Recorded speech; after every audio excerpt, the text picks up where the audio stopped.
Assalamualaikum warahmatullahi wabarakatuh. Perkenalkan, nama saya Lamdari Sulistiani dari kelas 7B NPM 173200045. Di sini saya akan menjelaskan mengenai yang pertama, yaitu aplikasi bioteknologi pada infeksi virus chikungunya. Yang kedua yaitu agrikultural bioteknologikal. Yang ketiga yaitu aplikasi bioteknologi di bidang lingkungan. Baik, yang pertama yaitu saya akan membahas terlebih dahulu mengenai aplikasi bioteknologi pada deteksi virus chikungunya.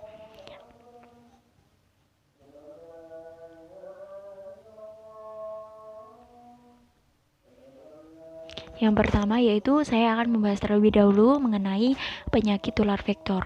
Adapun penyakit tular vektor yaitu suatu penyakit vektor yang dapat ditularkan melalui media menggunakan vektor.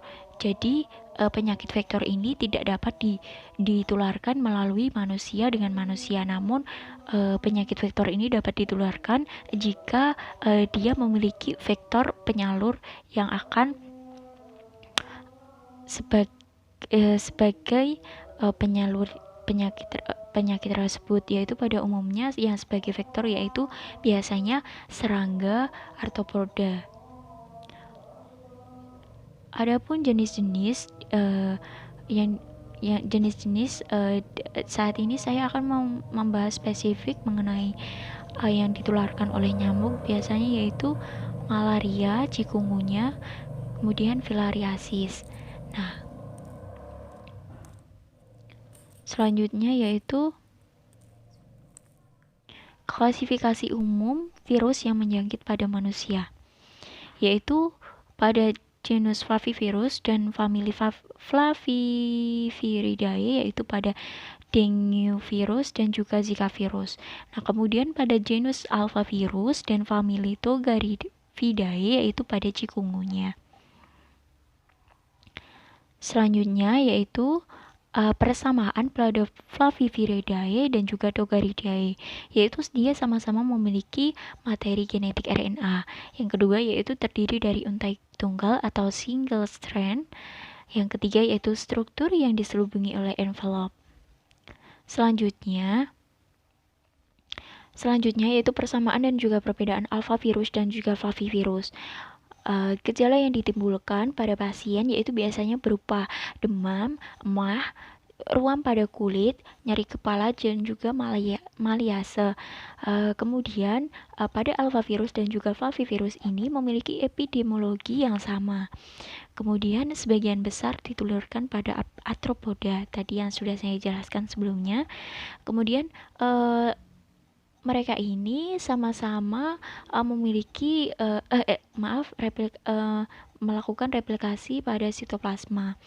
Yang membedakan adalah kalau pada alphavirus yaitu membentuk tunas di membran plasma, sedangkan pada flavivirus itu membentuk tunas di membran internal. Selanjutnya yaitu struktur dan juga genom alphavirus. Nah, struktur satu unit virion dia memiliki envelope dan memiliki protein kapsid. Ini bisa dilihat gambarnya. Dan juga pada gen yang mengkode pembentukan envelope itu untuk mendeteksi chikungunya yaitu E1 nih. Nah, genomnya yaitu yang mengkode yaitu E1. Baik. Selanjutnya yaitu pada struktur dan juga genom flavivirus. Secara umum sama, karena sama seperti alphavirus, karena memiliki kapsid, envelope, dan juga protein non-struktural. Perbedaannya yaitu pada bagian membran dan juga urutan protein non-strukturalnya. Ini bisa dilihat berbeda. Ya, selanjutnya yaitu pada chikungunya. Saat ini saya akan membahas chikungunya. Nah, chikungunya berarti menekuk. Nah, pertama kali ditemukan di Afrika, Tanzania pada tahun 1952. Karena postur tubuh yang menekuk, pasien biasanya postur tubuhnya yang menekuk karena menahan rasa sakit pada persendiannya. Nah, untuk itu makanya cikungunya virus ini dinamakan cikungunya, yang berarti menekuk. Nah, virus ini jarang menimbulkan kematian, namun dapat timbul manifestasi berat seperti hepatitis, terus apa itu namanya miokarditis, dan juga gangguan skular neurologis. Kemudian pasien mengalami nyeri seluruh tubuh tadi. Terus, nah, penyakit cikungunya ini dia ditularkan oleh nyamuk jenis Aedes aegypti atau yang kedua yaitu bisa juga dengan Albopictus. Adapun struktur dan juga genom cikungunya. Nah, berikut adalah gambarnya nih. Ya, bisa dilihat. Dia memiliki gen non-struktural yang akan mengkode beberapa jenis protein yang berjalan sesuai fungsinya. Kemudian protein dan struktur akan membentuk envelope. Kemudian gen S1 pendeteksi cikungunya. Ini. Nih, bisa dilihat. Nah, kemudian dia cikungunya ini memiliki 3 genotip, yaitu yang pertama West African, yang kedua yaitu SK, yang ketiga yaitu ASEAN.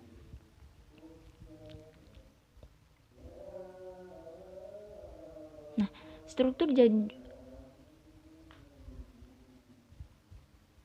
kemudian untuk mendeteksi gimana caranya untuk mendeteksi pada Aedes di Indonesia dengan vektor flavivirus.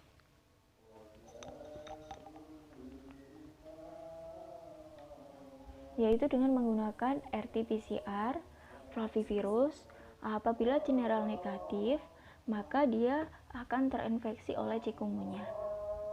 Sangat mungkin. Jika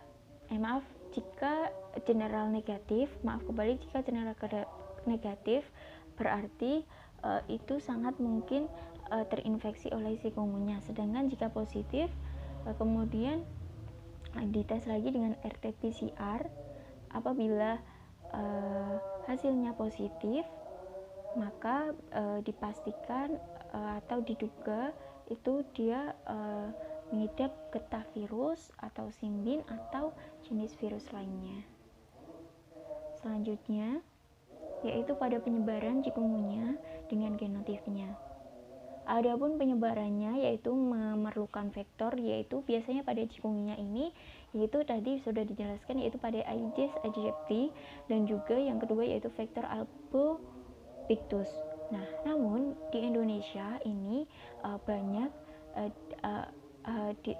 baru ditemui oleh Albopictus. Sangat menyukai Albopictus karena adanya mutasi ios yang strain asalnya, sehingga Albopictus lebih disukai untuk dapat mereplikasi diri karena lebih mudah.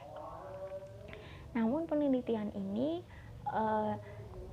di Indonesia jarang, sehingga perlunya untuk melakukan penelitian lanjutan. Adapun habitat yang disukai oleh cikungunya yaitu pada bak mandi, ember, bak WC, dan juga dispenser. Selanjutnya saya akan menjelaskan mengenai agrikultural bioteknologikal. Nah, pada agrikultural bioteknologikal ini termasuk perkembangan pada bioteknologi, yaitu di mana membahas ilmu lintas disiplin yang di dalamnya banyak mempelajari mengenai biologi, chemistry, dan juga engineering. Adapun pada biologi biasanya dia membahas tentang pertanian, pada chemistry biasanya membahas metabologi dan juga senyawa-senyawa seperti itu, pada engineering juga pada senyawa. Nah, selanjutnya bioteknologi di Indonesia berkembang di dunia ya, khususnya di dunia pada generasi pertama, yaitu pada wine dan juga beer, temukannya wine dan juga beer, juga cheese.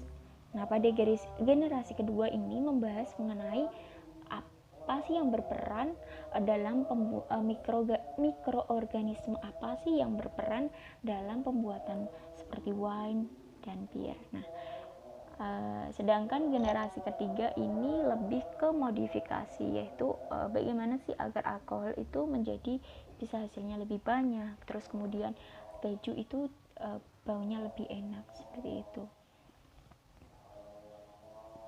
Adapun subjek dari bioteknologi ini yaitu memodifikasi seperti makhluk hidup seperti tumbuhan, hewan, dan juga mikroorganisme. Adapun outcome-nya yaitu nanti akan mendapatkan seperti varietas transgenik, varietas hewan, varietas bakteria.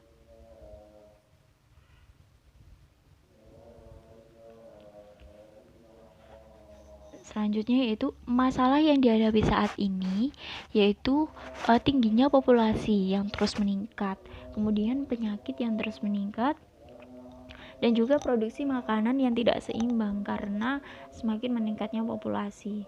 Adapun solusi yang bisa ditawarkan dari bioteknologi yaitu mendapatkan tanaman dengan produktivitas tinggi, tanaman yang tidak menyumbang penyakit, dan juga more nutrition.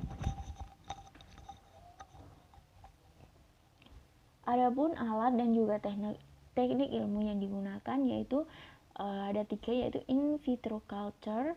In vitro culture ini yaitu dasar modifikasi tanaman. Yang kedua yaitu analisis genom. Nah, analisis genom ini dia untuk mengetahui bagian yang memiliki manfaat ataupun tidak. Nah, kemudian pada manipulasi genom ini bisa meremove gen yang tidak menguntungkan, seperti misal pada daun yang keriting, nah nanti bisa diremove. Adapun yang pertama membahas tadi culture cell, yaitu totipotensi pada tanaman dengan dia terdapat kontrol di dalamnya, yaitu seperti cahaya, temperatur, dan juga media. Adapun genom analisisnya yaitu pada sequencing gen, yaitu tadi jika ada gen yang tidak berguna nanti bisa diganti yang kita inginkan, yang kita akan butuhkan atau kita inginkan pada penelitian kita. Kemudian yaitu pada manipulasi genom. Nah, manipulasi genom ini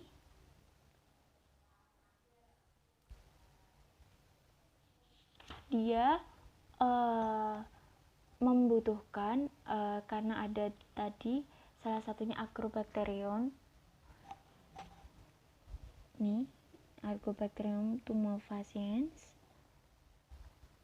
Karena Agrobacterium memiliki TI plasmid nih, dia memiliki TI plasmid yang dapat kita manfaatkan sebagai modifikasi untuk gen transfer yang nanti kita akan inginkan, seperti itu. Nah, biasanya pada tanaman legum itu memiliki bol. Nah, bol tersebut biasanya itu terinfeksi Agrobacterium. Nah, dengan ini proses infeksinya TI plasmid diambil dari Agrobacterium, kemudian bisa kita modifikasi dengan menambahkan gen yang kita inginkan, kemudian mengembalikan lagi TI plasmid tersebut kepada Agrobacterium yang akan dijadikan vektor untuk menginfeksi tanaman. Selanjutnya yaitu hasil yang kita dapatkan dari bioteknologi. Di antaranya itu pisang yang kaya vitamin A, jagung yang toleran terhadap kekeringan, pepaya yang resisten terhadap virus, dan juga nasi yang berwarna kuning. Selanjutnya saya akan membahas mengenai aplikasi bioteknologi pada lingkungan. Nah, aplikasinya yaitu Di antaranya yaitu mempelajari mengenai ekologi, mempelajari mengenai pembentukan tanah, mempelajari mengenai sistem pembentukan tanah dengan substrat baru, kemudian sebagai restorasi, kemudian untuk memperbaiki lingkungan, dan juga bisa digunakan sebagai pengaplikasian pupuk. Selanjutnya yaitu fungsi sendiri dari environmental biotechnology, yaitu sebagai mengatasi polusi, yaitu dengan menggunakan bioremediasi. Kemudian monitoring keanekaragaman hewan, yaitu dengan mikroba tanah bisa. Terus kemudian alternatif sebagai kreasi energi dan juga molekular ekologi. Selanjutnya yaitu pada faktor yang membuat kesuburan tanah seperti biokimia, organisme yang terdapat dalam tanah tersebut, kemudian mikroba yang terdapat dalam tanah. Kemudian adapun proses formasi soil mikroba ekosistem, yaitu yang pertama yaitu pada koloni mikroba dengan substrat yang baru, kemudian dia mengalami suksesi sebelum adanya koloni tanaman. Kemudian saat mikroba setelah terjadi koloni tanaman itu ditandai dengan tanah yang menjadi subur, kemudian tanah tersebut didominasi oleh adanya acidobacteria dan juga alpha protobacteria. Nah, sekian presentasi dari saya, semoga bermanfaat. Mohon maaf apabila ada kesalahan. Terima kasih. Wassalamualaikum warahmatullahi wabarakatuh.